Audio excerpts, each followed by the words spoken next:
Здравейте, приятели! Аз съм Георги и добре дошли в следващия ни клип в канала ни Футболкаст. Отново съжаляваме искрено, че от 2-3 месеца нямаше видеа в канала. Не можахме да се организираме, но намерихме време да запишем едно видео. Искате още такива видеа? Надяваме се и по-често да качваме. Не забравяйте да се абонирате за канала с камбанка, за да получавате известие, когато качиме ново видео. И можете да се абонирате за гейминг канала ни Футболкаст Гейминг, където там можете да гледате всякакъв контент гейминг.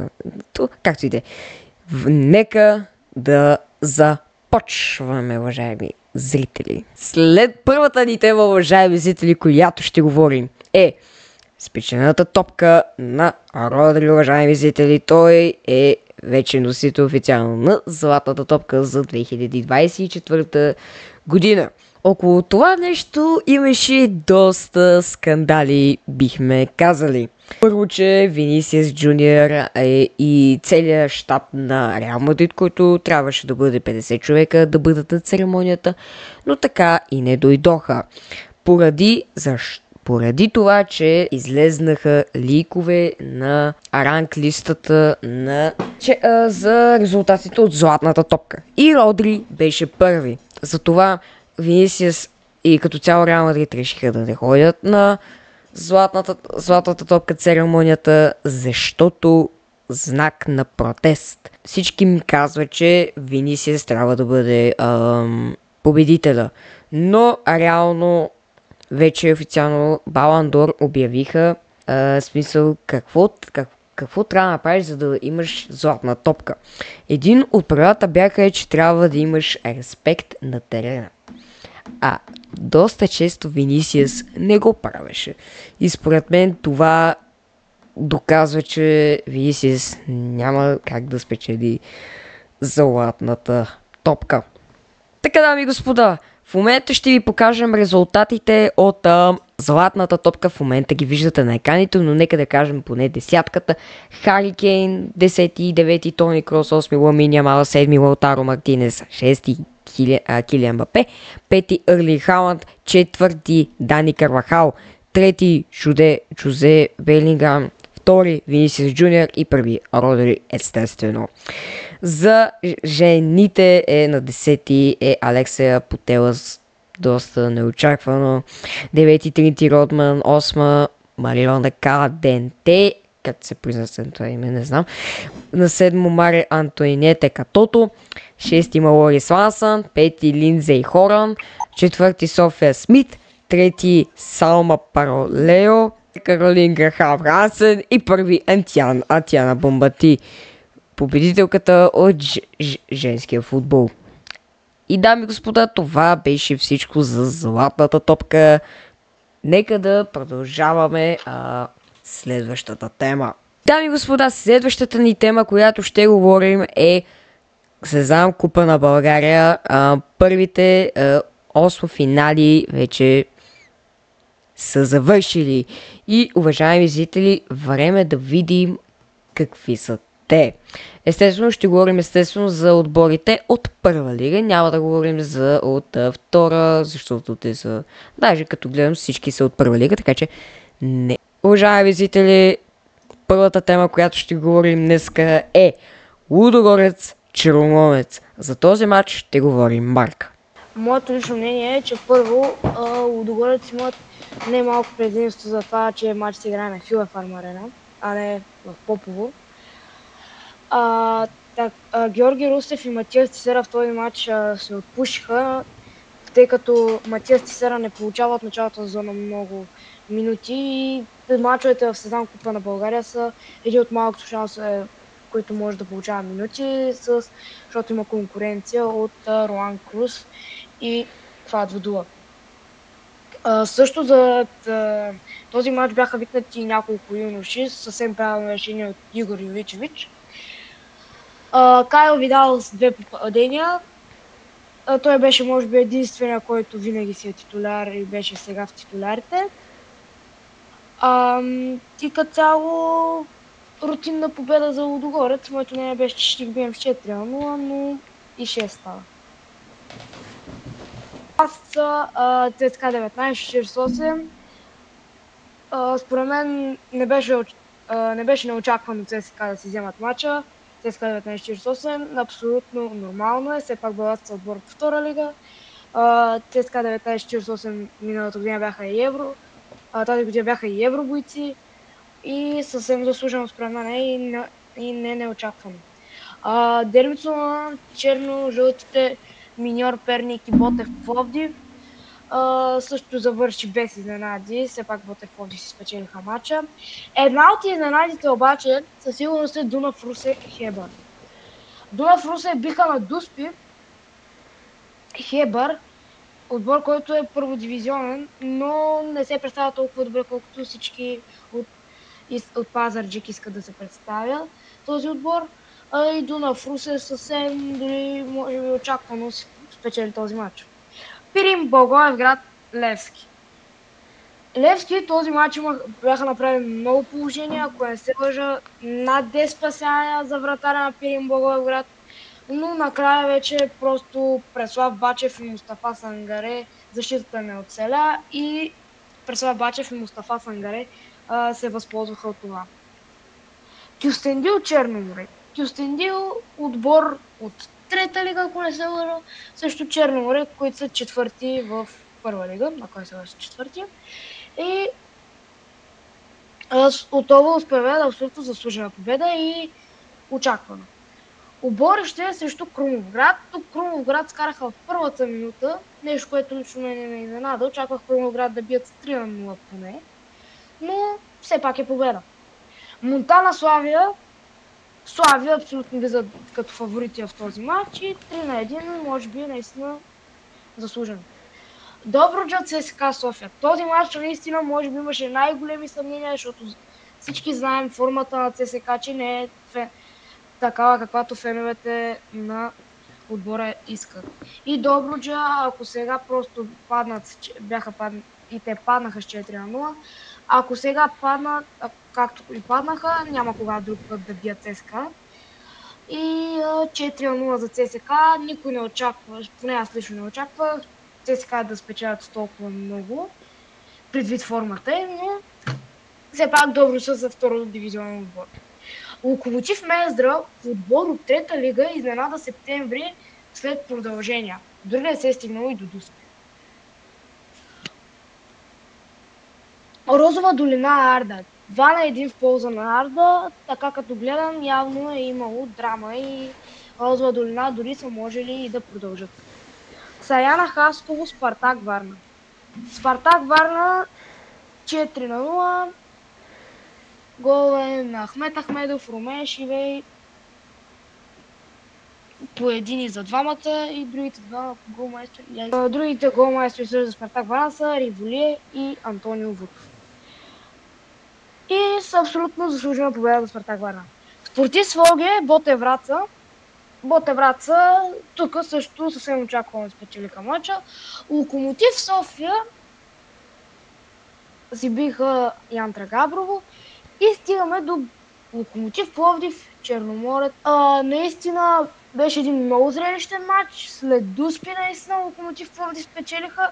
Локомотив Пловдив, които са един от най-добрите български отбори в елита, се затрудниха срещу втородивизионния Черноморец. Така, като цяло това е от Сезам Купа на България.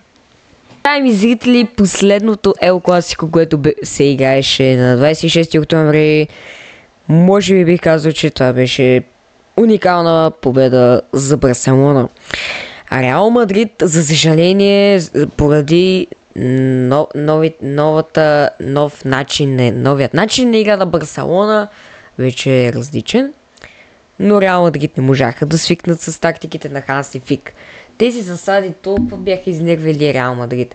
Не стига, че и отмениха гол на Килиан Мбапе в 30-та минута. Ако бяха вкарали гол, може би Реал Мадрид това ще да им бъде голям стимул да продължат напред и като цяло да бият Барселона. Но това за съжаление не стана. Благодарение на Робърт Левандовски и просто Левандовски с лекота вкара гола, първия гол, уникална асистенция. И това потръгна големия стимул на Барселона. В началото на първото по време и двата отбора бяха доста равностойно, но тези засади на Реал Мадрид доста попречваха да отбележат някой гол.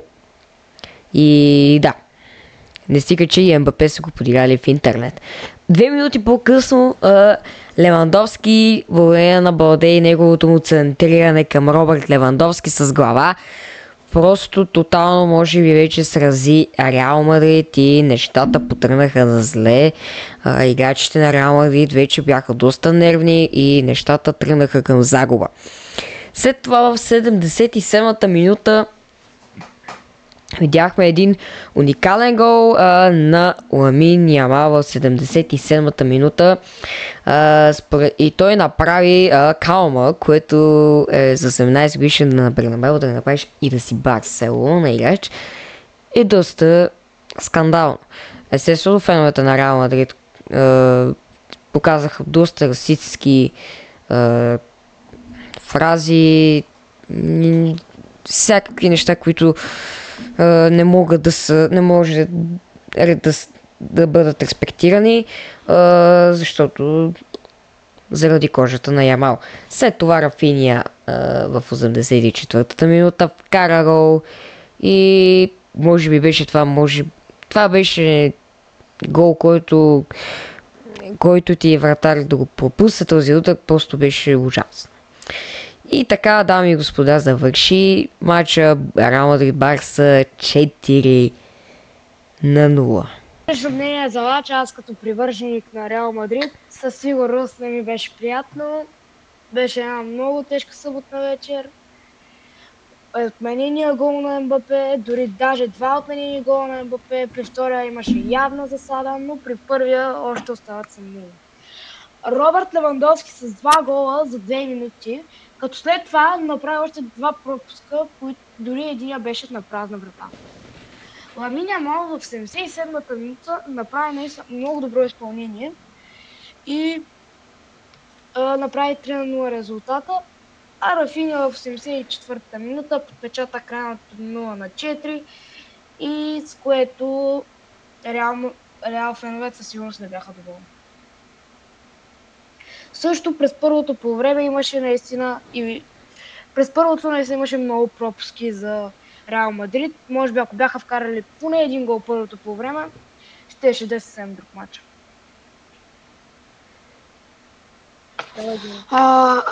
Моето мнение за този матч е, че Барселона може би вече играят един такъв футбол, който предизвиква другия отбор да правят повече и повече и това се нарича офсайд трап, който Ханзи Флик прилага върху играта на каталунците, който за мен е доста така добър като стратегия. Другото, което е Реал Мадрид доста се омекна след първите 2 гола. Винисиус и Мбапе, главните нападатели на Реал Мадрид, направиха доста грешки, особено Винисиус. Спомням си, навлезе навътре и я би в близкия ъгъл, а не в далечния, където нямаше абсолютно никакво пространство, но за мен играта на Реал Мадрид беше бърза, несигурна и колеблива, докато на Барселона играта си доказа, че Барселона в момента са в по-добра форма. Ламин Ямал, момчето чудо отбеляза, Рафиня феноменално настигане на топката и прехвърляне на вратаря. Няма какво да коментираме.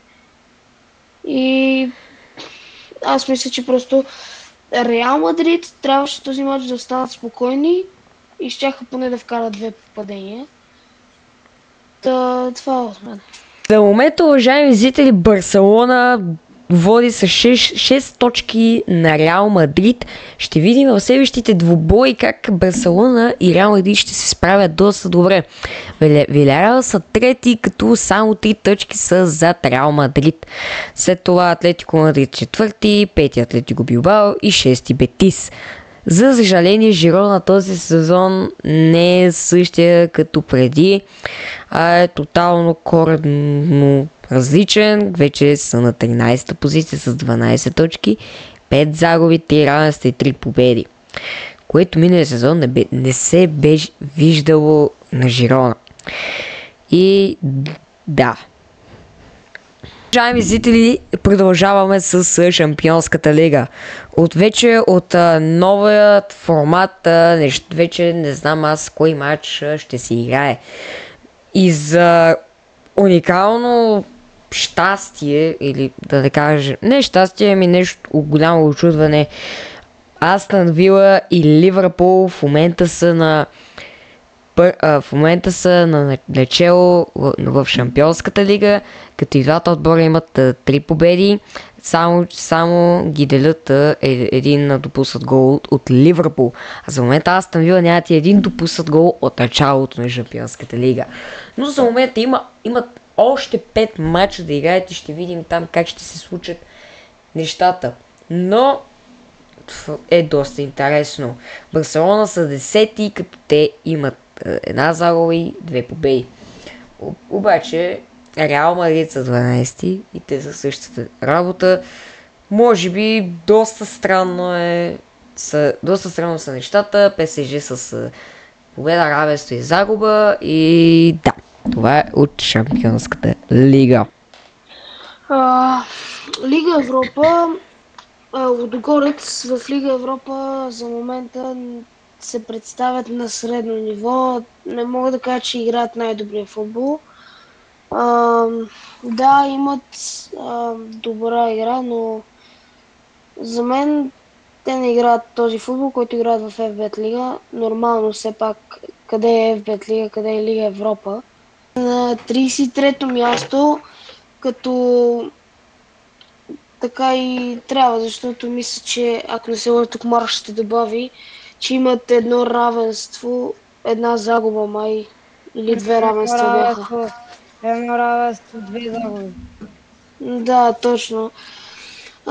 Другите отбори по-големи в Лига Европа, Манчестър Юнайтед, които играят този отвратителен футбол вече втора година, както сме забелязали, все пак само 3 играча не могат да избавят този отбор. Фенербахче също добре се представят. Доста добра игра показват. Но за Лига Европа това е. Моето лично мнение е, че наистина Лудогорец не играят футбол, който ми се иска да играят, как аз като привърженик. Сега им предстои мач с Атлетик Билбао, който ако се измъкне равенство или победа, според мен има шанс да продължат поне за 16 на финалите, после за 8, поне за плейофите. Но виждаме все пак, че Манчестър Юнайтед и те са с 3 равенства, така че това доста ни успокоява. Бешикташ и те не правят много добра кампания и ПАОК също така, където е Кирил Десподов. А също така забелязахме, така виждаме Лудогорец на 33-то място с едно равенство, което можеше да е победа, ако Яков Петровски не беше изтървал Дуспа. Последния мач в визитата си срещу Андерлехт, наистина просто съдията оряза Лудогорец. Червен картон в 30-та минута за Кайо Видал, жълт картон за Чочев заради някакви реплики, Педро Нареси, защото е казал, че не е съгласен с това, което е направил съдията, Рик Джонатан за... Мисля, че той беше единствения заслужен картон, защото влезе много грубо. Но виждаме, че и Карабах, отбор, който отстрани Лудогорец от Шампионска лига, те се представят дори още по-зле от разграчани. Те са с 3 загуби и един вкаран гол и 8 допуснати. И също така Лудогорец продължава да са единствения отбор заедно с Динамо Киев, които да не са отбелязали гол. Уважаеми зрители, сега ще говорим за Лигата на конференциите, но единствено ще говорим за Челси. Челси, въпреки че точно те не им отива да бъдат в конференции, например в Лига Европа или най-вече в Шампионската лига, те се справят по най-добрия начин, като има 2 мача и максимални брой точки, заедно с Фиорентина, Легия, Лугано, Гимараеш и доста други отбори, което си е вау. И какво друго да кажем, че Бетис в момента не се справят много добре. На 27 място са с една загуба и една победа, но надяваме се, че следващите мачове ще се класират по-напред. Моето лично мнение ще е голям срам, ако Челси не спечелят лигата на конференция или поне не стигнат до финал. Наистина виждаме Бетис, отбор, който знаем, че не е слаб и не трябва да се подценява, но е с едно равенство и една загуба. Динамо Минск, отбор, който Лудогорец беше елиминирал, са 30, а друг отбор, който бе Пафос, който елиминира ЦСКА 1948. Също друг отбор, който играеше с българско участие, а именно ЦСКА 1948, които бяха осъдени с 4-0 от Пафос. И като цяло това от мен за Лигата на конференциите. Личното дерби Левски ЦСКА беше един доста интересен матч, като имаше доста интересни положения. Например, когато Цунами извади буквално от голнията топката. Но най-важното в този матч, който искам да коментираме, е гола на Макун, който вкара попадение с глава след центриране от корнера на Фабио Лима. Тук грешката изцяло на Босато, понеже той можеше да мръдне 2 крачки напред и да спаси тази топка, но той не се усети и топката премина линията, въпреки че той я изкара. Мога да кажа, че ЦСКА имаха доста голям късмет там с гредата на Алекс Колев. Имаше доста положения, които бяха по-така трудни, нали, за играчите и на Левски, и на ЦСКА. Но се случи един доста интересен матч и за пръв път от година, мисля, че даже и повече, Левски печелят вечното дерби. Мен най-накрая Левски успя да спечели вечното дерби след 2 години синя тишина.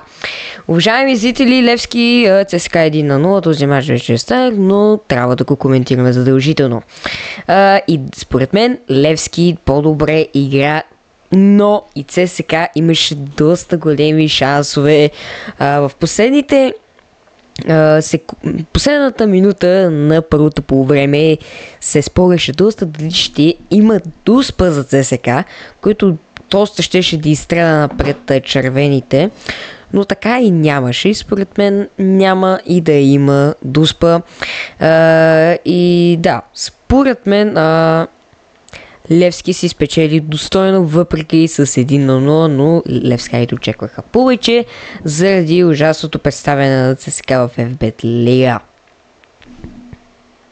Наставник на Манчестър Юнайтед Рубен Аморим, който е бивш наставник вече на Спортинг Лисабон, настоящ на Ман Юнайтед.